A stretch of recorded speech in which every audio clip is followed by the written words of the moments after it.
Hey guys, welcome back to Fast Fix. In this video, we're going to show you how to show all cards on Trello.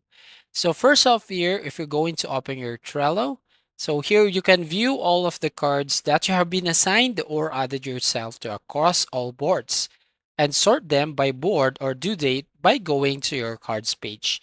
Now to go to your cards page, basically you just have to click on your profile icon right there at the top right hand corner.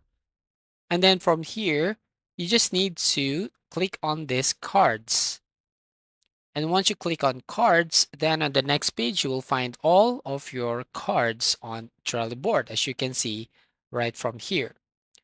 Now, the other way here to see all of your cards on Trello is by going to the search box right there at the top. So for example, here, I'm going to click on the search box and I'm going to write down here trello.com/my/cards and then click on enter on your keyboard.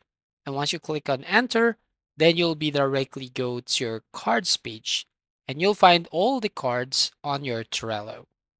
So that's it. That's how you basically add all the cards on Trello. So if you find this video helpful, please consider to like and subscribe to this channel.